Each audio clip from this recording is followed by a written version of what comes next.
I now recognize myself for the purpose of asking questions. Mr. Gloria, if I can, you stated earlier that the primary form of identification used in Nevada is signature verification because you don't have voter ID. Is that accurate? That is correct. And you have a voter signature matching machine that matches voter ID. Is not a completely human process. Is that correct? It makes the first attempt. Yes. Right. So there's a machine that's utilized in the first attempt, and you can dial the percentage match on this machine between 100% match, which we all know won't work because signatures aren't 100% accurate even if it's the same individual, anywhere from 0 to 100, and you chose 40% match. Is that accurate? No, sir, that's completely incorrect. The setting is not a percentage. For whatever reason, the manufacturer decided to choose 0 to 100, and so a lot of people incorrectly assume that it's a percentage. There's an exercise that every jurisdiction must go through, depending on what system they're using to verify signatures. And so it depends on the quality of your signature database. It requires a 200 DPI signature in order to verify that signature. So you run tests, and you get to a point where you're comfortable that all of the signatures... You're comfortable, meaning that they, in your unilateral decision, that number, not a percentage, thanks for the correction, that number is the right number.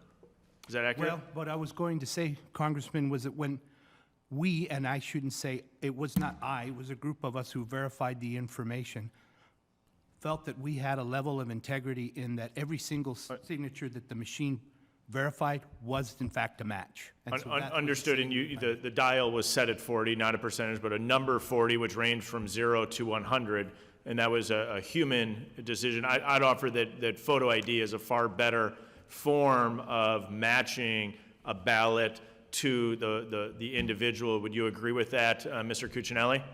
Yes, absolutely. Would you agree with that, Mr. Warner? Yes.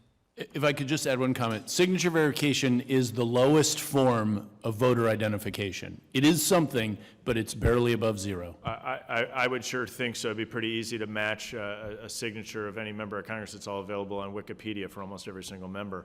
Let me go back to you, Mr. Gloria. During the 2020 election cycle, did Clark County accept funding for election administration from non-government sources? Yes, we did.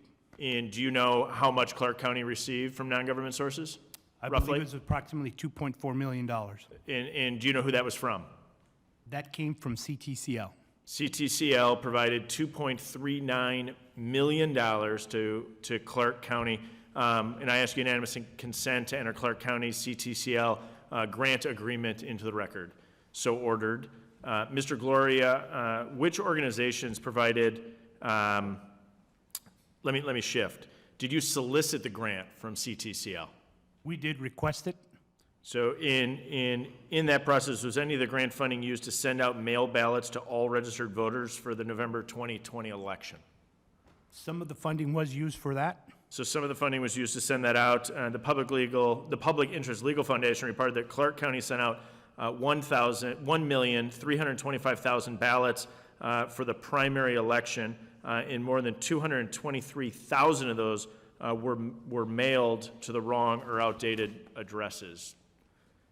In the general election, your office sent out 1.277 million ballots, and 92,000 of those were returned undeliverable or wrong I'm going to say that again because I think it's important to get in the record. In the general election, your office sent out 1,277,000 ballots, and 92,000 of those were returned undeliverable to wrong or outdated addresses. Did you perform list maintenance as required under the National Voter Registration Act between 2018 and 2020? Yes, Congressman, we sure did. You did. And do you have confidence that your elections process do you have confidence in elections process when voter rolls do you have confidence in the voter rolls in Clark County? Absolutely, Congressman, and I have to tell you that it's a bit of a unique county in that it's very transient. A lot of people come into Clark County, give it a shot, and they leave. So there's a challenge in dealing with that. It is a challenge. It's one of the things that the ACE Act works to assist states in improving, cleaning their voter rolls, which I think is essential. I want to look ahead to the 2024 election with you. Have you received additional funding from CTCL for the 2024 election? Congressman, I'm no longer the registrar of voters in Clark County, Nevada. Okay, I will note that that Clark County has received another $3 million from CTCL, $1 million to Clark County recently, and a promise to give another $2 million in December of this year. So do you know what those funds will be used for? I'm no longer the registrar of voters there, but I believe that my successor has quite a few areas where we still need to make improvements to our facility. We quickly moved Understood. to While another you model. were in that role, was Clark County required to have any kind of membership agreement with the U.S. Alliance for Election Excellence, a project of CTCL, to receive the grant funding? Required to? No, I don't believe there was a requirement. Did Clark County enter into an agreement with CTCL for that purpose? We Or the actually election- applied to be a member of that group, and we were accepted out of several And hundred people that applied. did Clark County share any of its election data as part of the membership agreement to receive the grant funds? Election data? I'm sorry? Yes, election data. No, we did not. Okay. And have you worked in your capacity with Arabella Advisors while working with Clark County or otherwise? And are you aware that one of the major donors is a foreign national to Arabella Advisors? I was not. If you knew that one of the major donors to Arabella Advisors was a foreign national, would that cause you concern? If we had known at the time, it would have been something that I would have made our commission aware of. Well, maybe that's something we should broadly look into. I appreciate everyone being here today, but I want to just wrap up because I want to follow up on this point, especially with CTCL, if I can, very briefly with you, Mr. Cuccinelli.